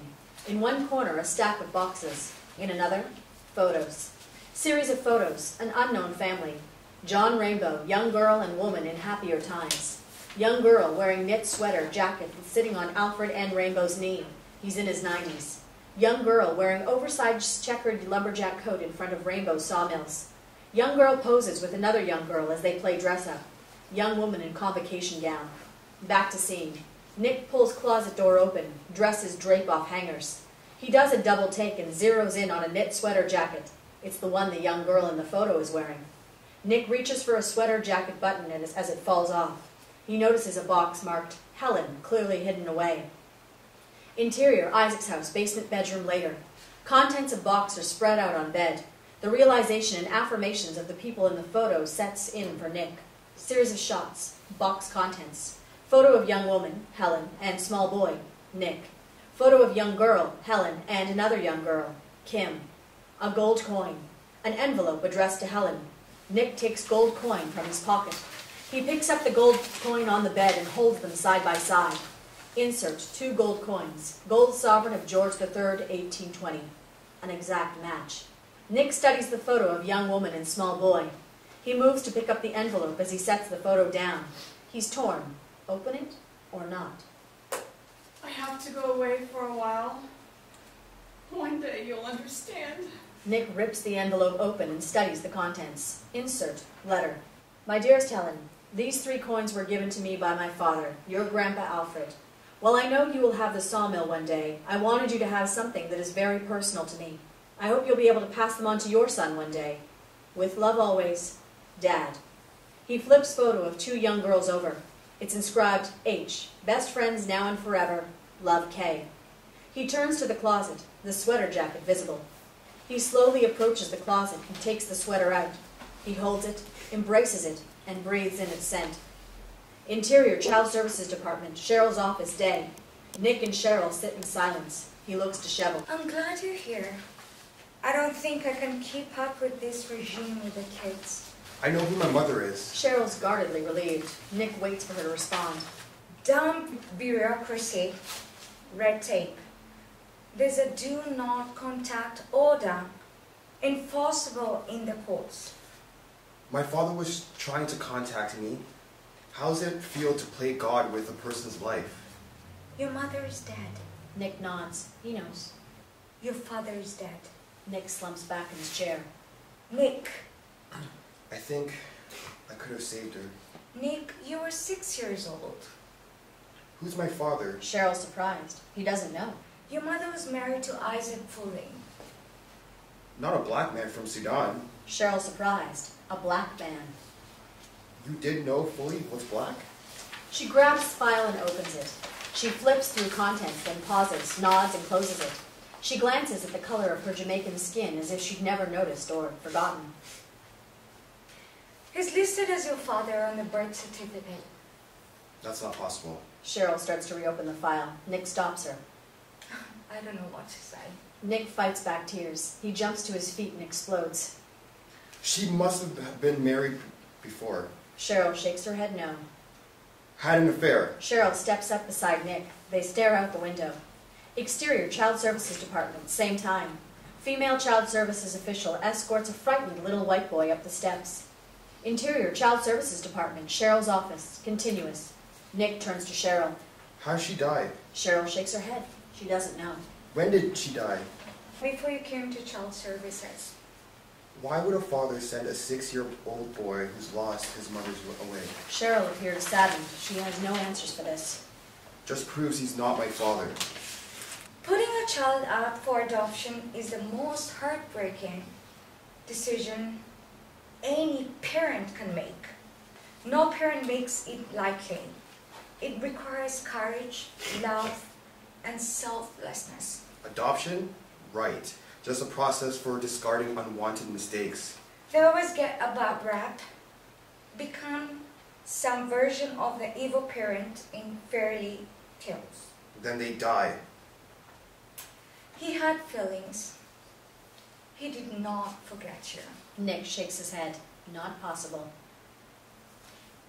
Our kids may not see or hear from their birth parents, but it's been my experiences. They are never out of their child's life. Nick shakes his head, continuing to deny this possibility.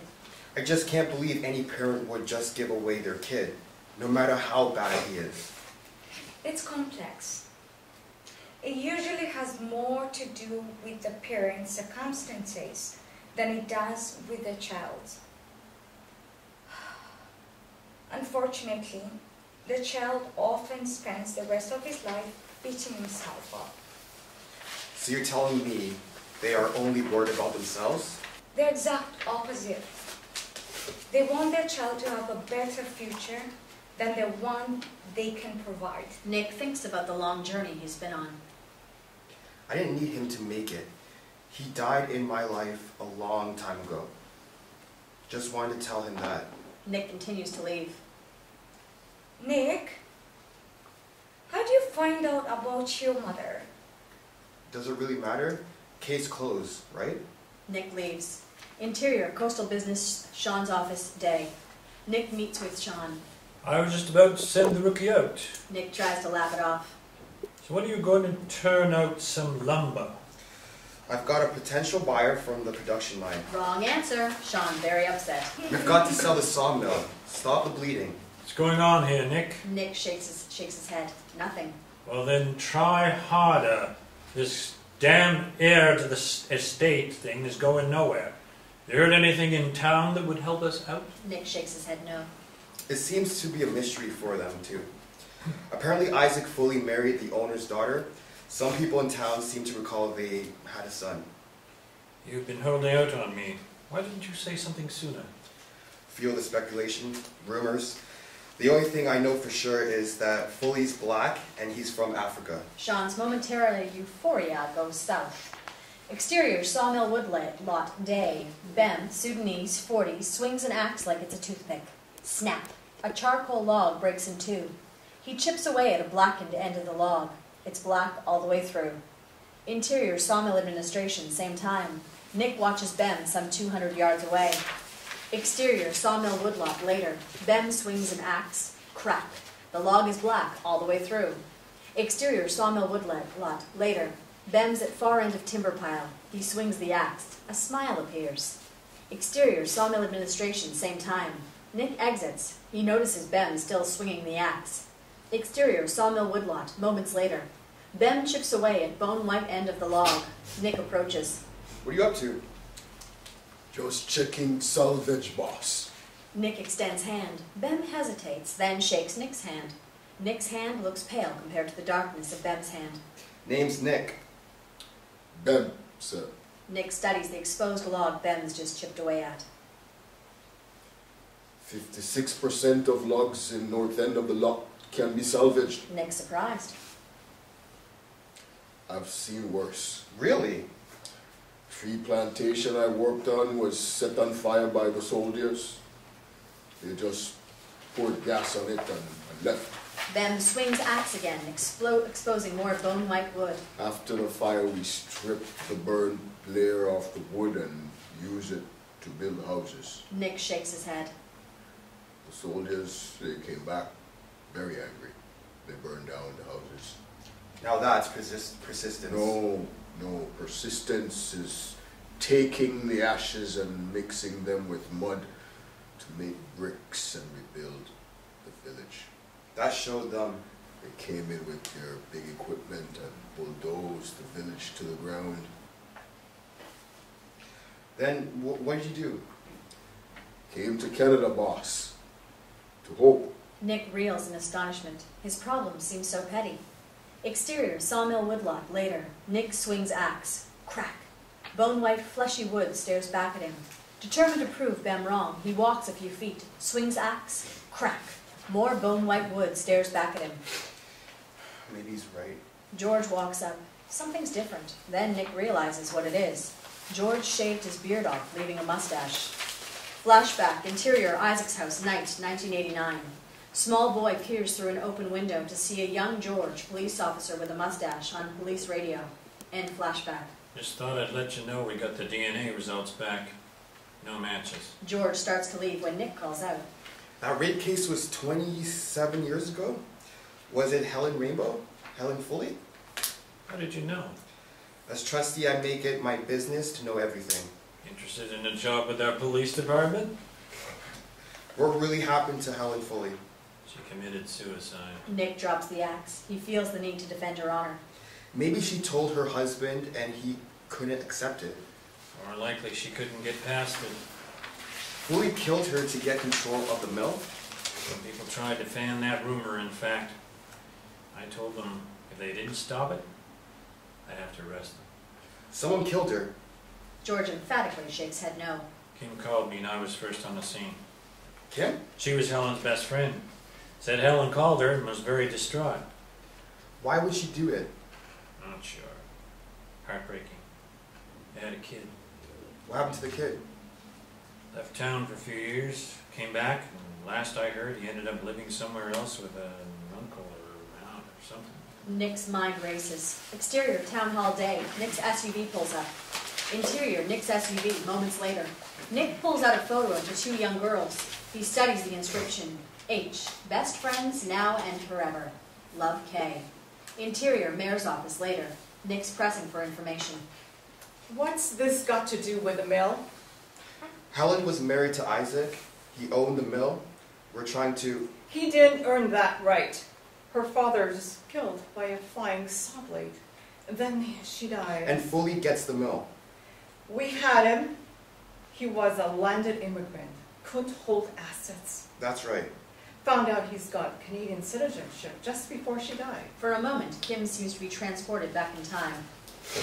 I went to school with Helen. We were best friends. Then she went to Africa on a mission. Married fully. I told her a black kid would be a big mistake. Her dad was furious. Kim paces. I tried to help her. Everything went sideways after Nicholas was born. Nick's eyes are as wide as saucers. I know Isaac believed she had cheated on him. It was the only explanation for a white son. Nick fights to contain himself. Isaac's paranoia, then I hardly ever saw her. Exterior, cemetery, day. Nick stands at headstone. He holds on to the gold coin. Insert, Helen's gravesite. Helen Rainbow Fully, born September 23rd, 1961. Died July 17th, 1989. May her mission to save the world continue in heaven. Nick's in shock. He traces the date she died with a finger. Interior, Sawmill Administration, Isaac's office night. Nick slams a ledger shut. He stares at a blank whiteboard, then glances at a bottle of rum on the desk, then turns away. Interior, Sawmill Administration, Isaac's office day. Naya walks in with a care package. Figured you could use this. Nick graciously smiles, the curls in his hair more visible. Naya looks at the numbers on the whiteboard, then zeroes in on timber needed to break even, 20 truckloads a day. Timber supply, 0. Beside the 0 in the red marker, we're hooped. Nick watches Naya walk up to the whiteboard for a closer look. We're hooped! She turns to Nick as he bites into a sandwich. My village was raided. My mother was raped, then killed. My father tried to save her. They killed him, then my brothers and sisters. I couldn't save them. All I could do was watch a bulldozer push their bodies into a big hole. They took my innocence, moved me from village to village. Then this man took me in. Food, school, in return for companionship. Nick puts the sandwich down and listens carefully. After I got pregnant, I was of no use to him. Zach? Naya turns back to Nick and nods yes. With the money I saved, I went to medical school. And took care of Zach? We went back to care for our relatives and friends. The village was leveled again. This time, everyone was killed. Naya's strength and resolve is evident.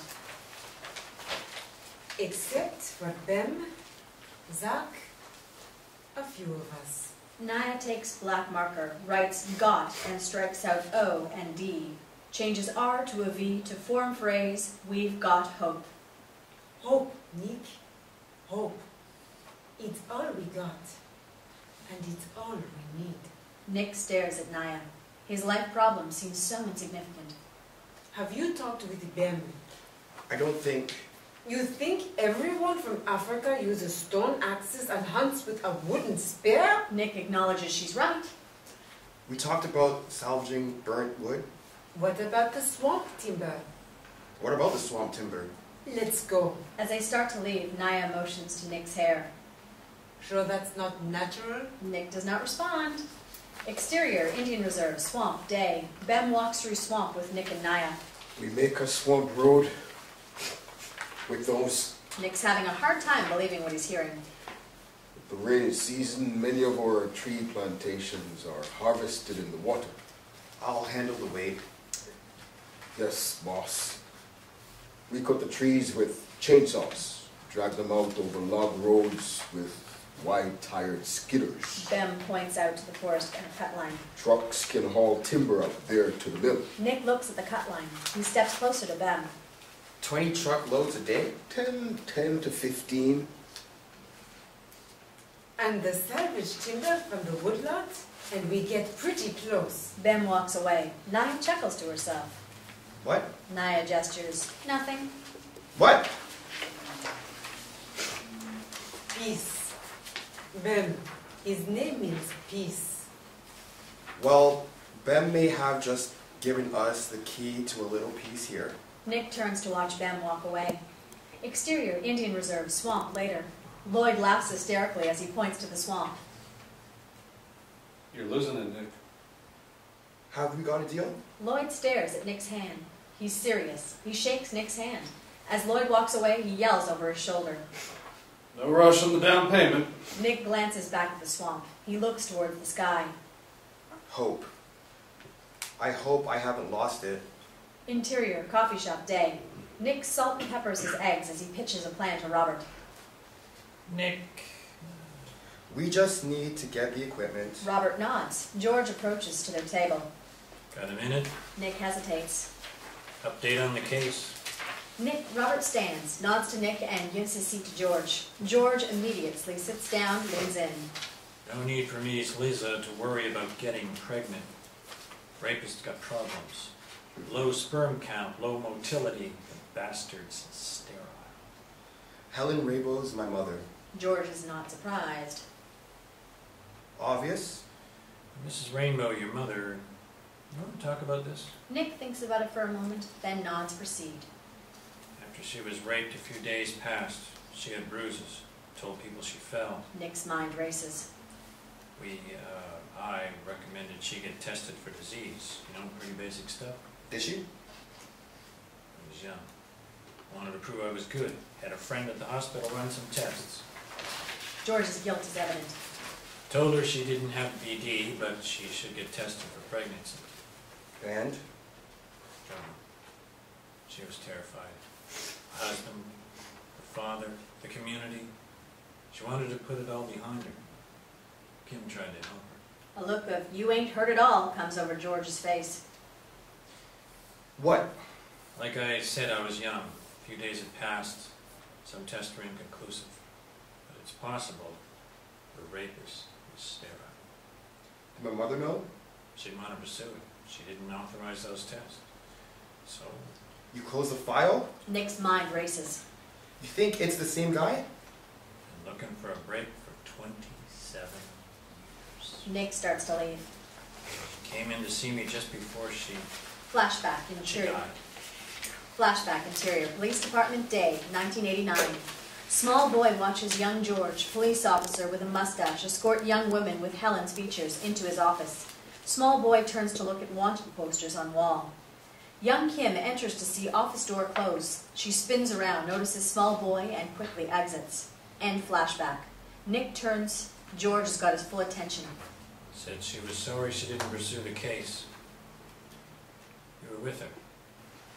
What good would it have done to say anything? George watches the dejected Nick walk away. He looks at the salt and pepper shakers on the table, then wraps them in a napkin.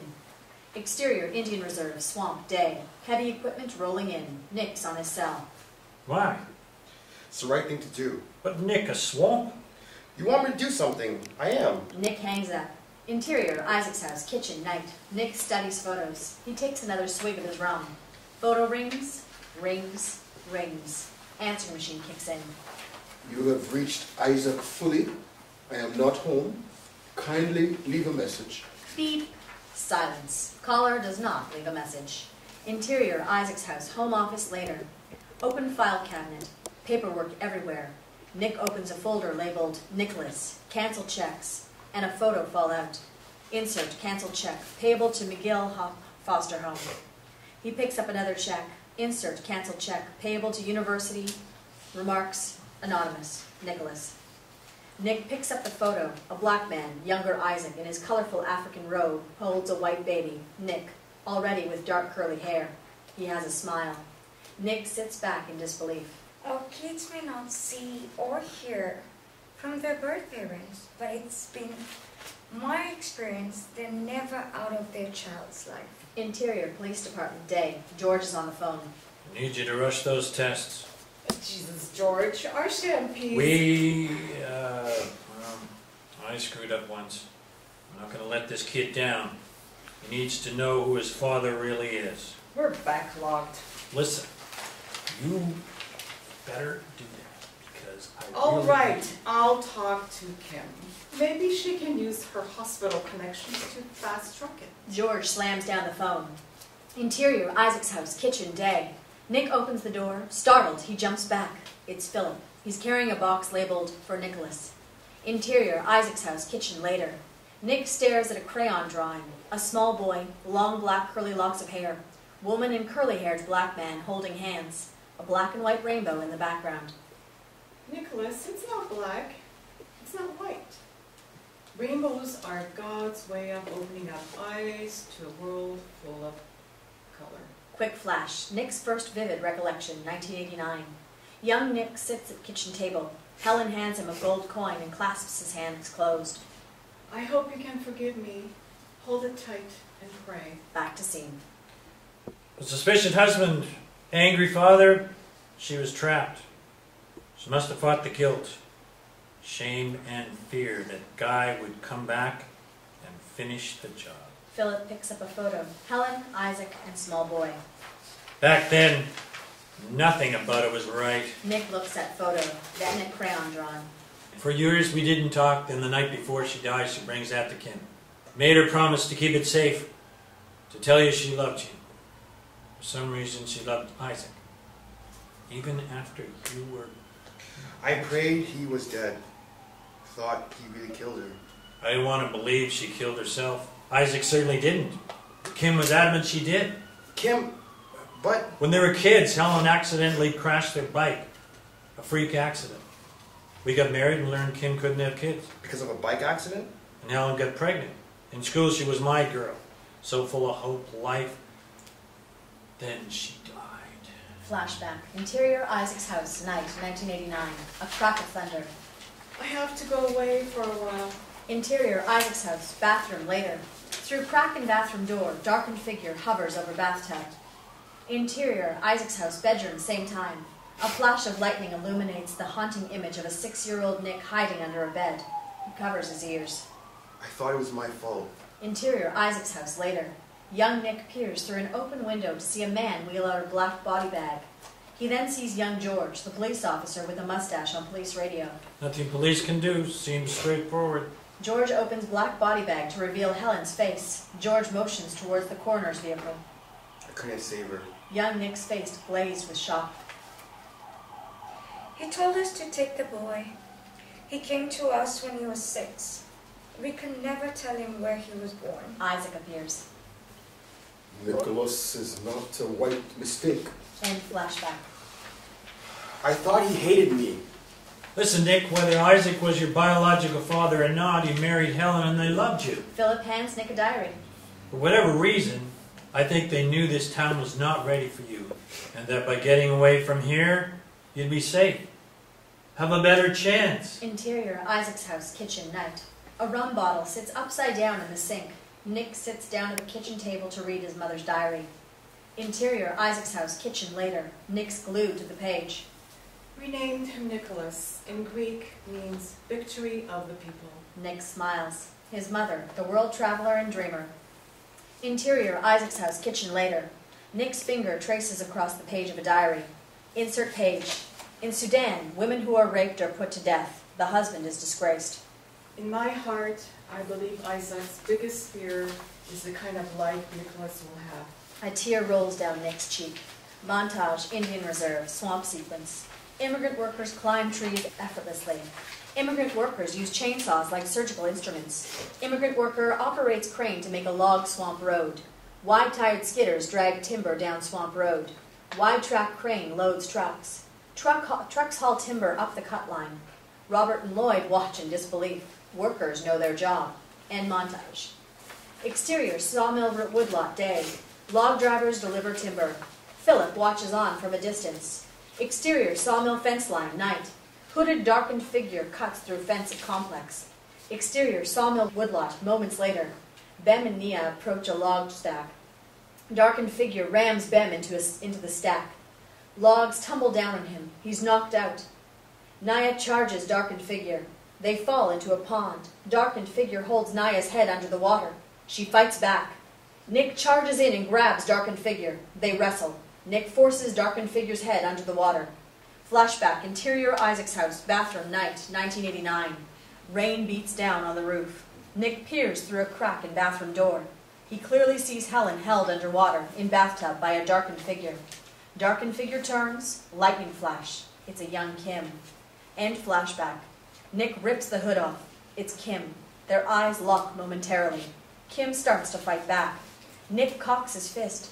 He hears the roar of a fire quickly growing around him and pushes Kim to the ground. Exterior, small woodlot, later. Nick and tent city workers and their families are fighting a losing battle against a roaring fire. A siren blares. Community residents arrive to fight the fire, led by Philip. Philip exchange a let's annihilate this fire look. Exterior, Kim's house, day. Stone-faced place that could use some maintenance. George, aided by 4 RCMP officers, bashes in the door. Interior, Kim's house, moments later. No one's home. Interior, Kim's house, basement, later. George finds a gold coin. Insert, gold coin. Gold sovereign of George III, 1820. It's on a chain. Exterior, Kim's house, later. George exits with a gun in evidence bag. Exterior, sawmill woodlot, day. Nick and Robert, char-soiled faces and clothes, walk the ground with prospective buyer. $200,000 for the production line? Couldn't use anything else? Nick's disappointment is evident. Listen, Nick, for weeks you've been writing me to make you an offer. It's the best deal you're ever gonna get. I need to know right away. Immigration officer approaches Nick. Nick shakes his head. Mr. Barr? Nick nods. Jack Williams. He extends a hand. Nick does not notice. He looks at Woodlot. Just following up on our conversation about healthcare premiums. Nick stares at the smoldering Woodlot. Take a number. Exterior, Woodlot, sawmill, later. Nick walks the perimeter. George approaches. The murder, arson, bodily assault, Kim Hunt.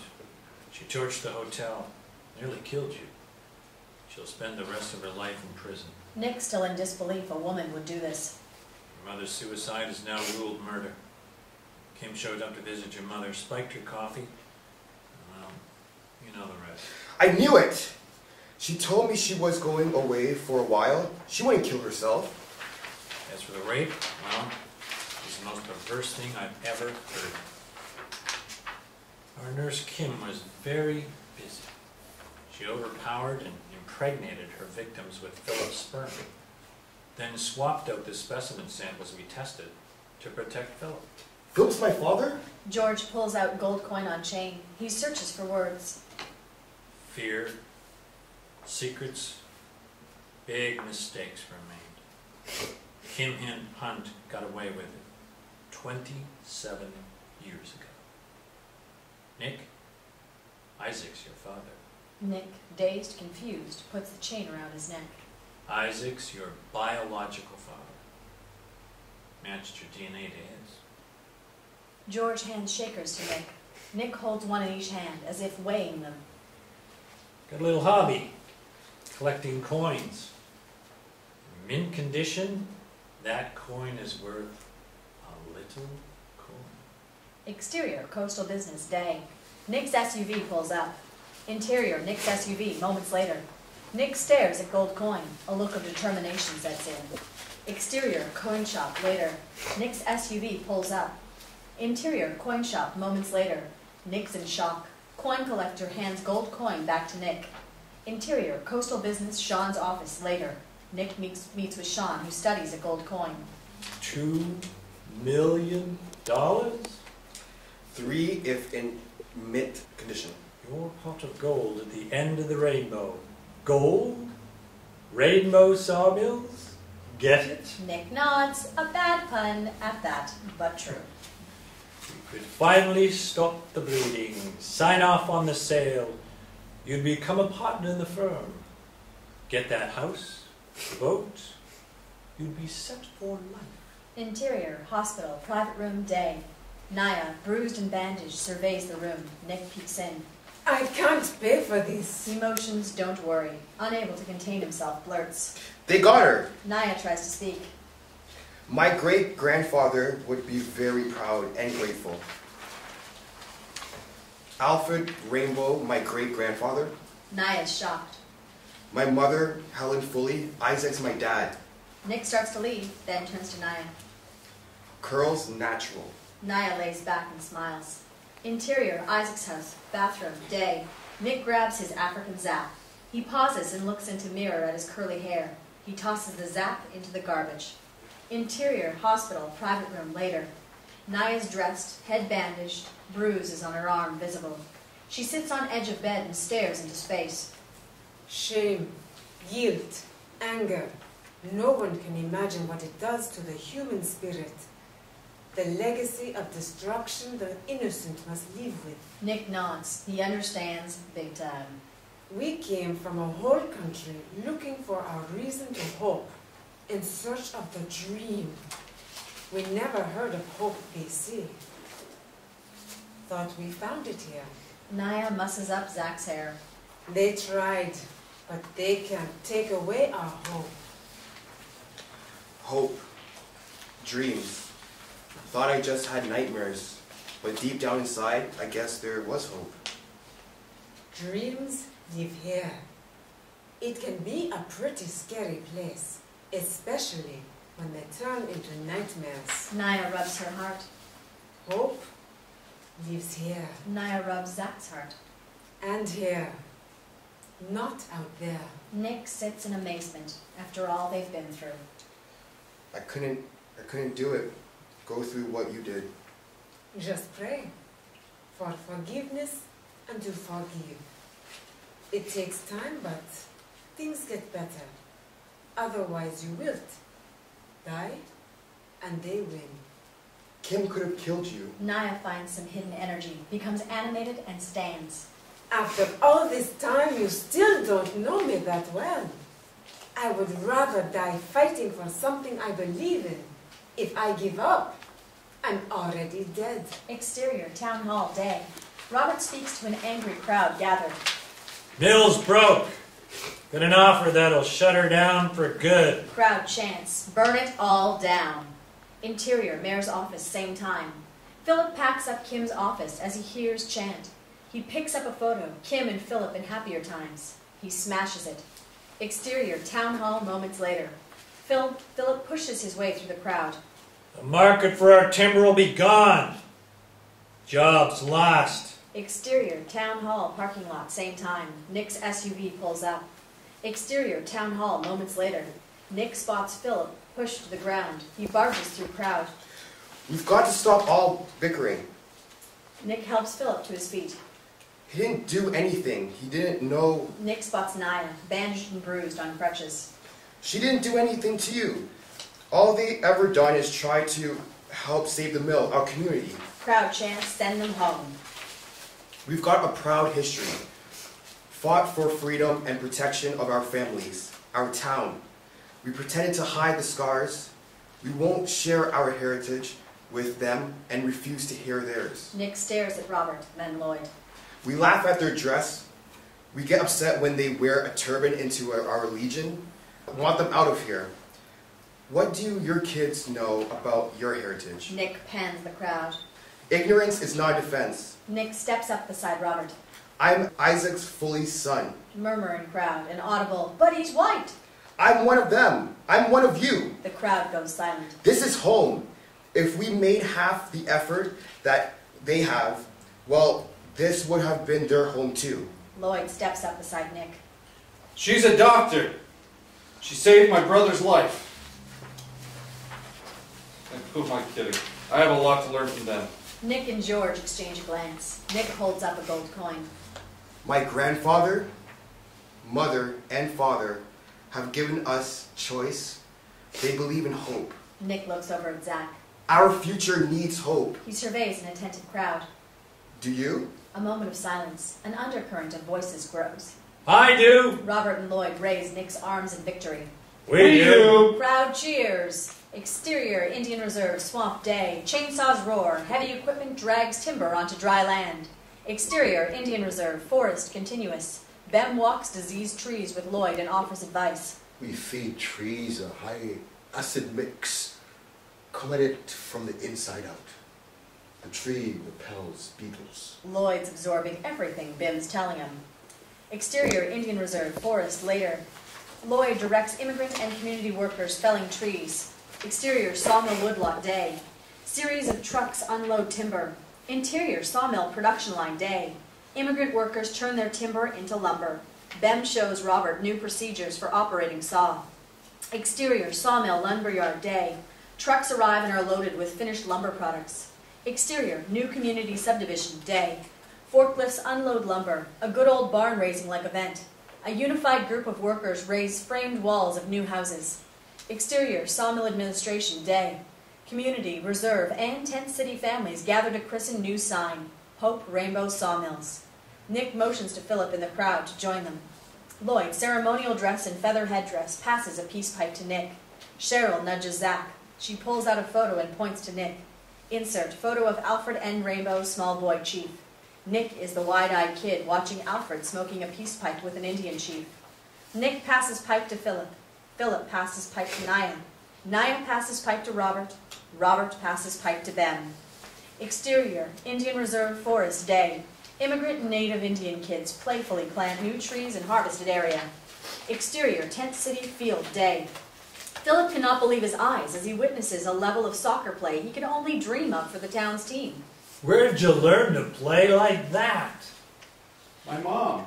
Super, 1 year later. Exterior, Town Soccer Field Day. Sprinklers swoosh water on a new, thick grass turf. Water drips off official-looking goalposts strung with netting. Zach eagerly pushes a cart laying down lime lines. He's in a team soccer uniform. Hope Rainbow Sawmill, number 23. Nick sits in new, colorfully painted bleachers, taking it all in. A baseball cap shields his eyes. Zach goes rolling as cart tips over. Nick runs over to help right-side the cart and sends Zach on his way. Exterior, Hope, Town Entrance Day. School bus full of high-energy kids approaches freshly painted sign and slows down. Insert, sign. Welcome to the Rainbow of Hope, home of the 2010 Provincial Soccer Championships, set against a mural of a soccer field filled with children of all races. Bus goes silent as it rolls past the sign. As it picks up speed, laughter and chatter resumes. Exterior, Town Soccer Field, later. Everyone's in colorful heritage dress. Lloyd pounds a ceremonial drum. Beside him, Bem pounds an African drum. Nick beats a drum beside Bem. Long black curly hair visible in the colorful African robe worn by his father. Cheryl, in full Jamaican dress, claps along. Beside her, Naya, very pregnant, joins in clapping. Beside Naya, Zach's teammates huddle around him as he proudly holds a medal. Insert, Olympic bronze medal, women's soccer.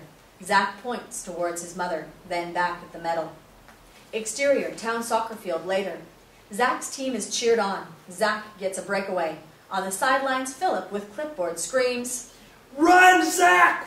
Run! Zach notices a teammate dash towards the goal. He passes to the teammate who punches the ball into the goal netting. Crowd goes wild. Insert score. Visitors 4, home 5.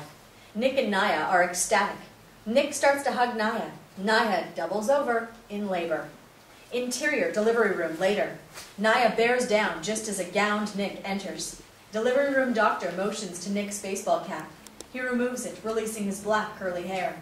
A mother, a father, a community, they'll do anything to breathe hope into a dream for a better future. Nick kisses gold coin and stuffs it into gown pocket. Naya taught me that dreams are worth dying for, but it is our ability to embrace hope that gives us a reason to live. Nick wipes the sweat off Naya's forehead. Without this essence, The human spirit wilts, withdraws, and then dies. Nick takes Naya's hand. She gives one last push. She's healthy. Naya smiles, then quickly refocuses and squeezes Nick's hand. Ready? Nick nods. Naya bears down one more time. Delivery room doctor looks up at Nick, then Naya, and smiles. A boy. He holds up black baby boy. Fine black curly locks of hair, but baby's perfectly still and quiet. Is he... Baby boy starts crying. Nick's relieved. Want to do the honors? Nick beams as he starts to cut the umbilical cord. He looks over at Naya. We're all unique, but we are all human.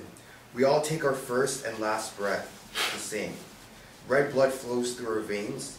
In between, we're given the choice to think, to learn, to change, or live in ignorance. A slave to man, made rules enforced under the guise of values. Nick cuts the umbilical cord, releasing baby girl. At our core are beliefs about the world. Hope for a better life for our kids. The values that we will fight to the death to preserve. Freedom, choice, peace. When we close our minds, everything is black and white. Think about what a black and white rainbow would look like. Nick cuts the umbilical cord, freeing baby boy. When we open our minds, we experience the technicolor of our world. A diversity to be embraced and celebrated. A world full of hope. Exterior, hospital, day. Rain pounds off sidewalk. A darkened black and white sky is lit up by a flash of lightning. A crack of thunder echoes and fades. The rain stops. Nick and Zach wheel Naya out. She holds one baby in each arm. Dad, Mom, look! The sun pushes through the clouds to shine. My world would never be black and white again. Brightly through a rainbow reaching for the heavens. Exterior, hospital, same time. New mortar reinforces a new corner brick. A new sign reads, "In memory of Alfred N. Rainbow, a man who gave us hope." Fade out.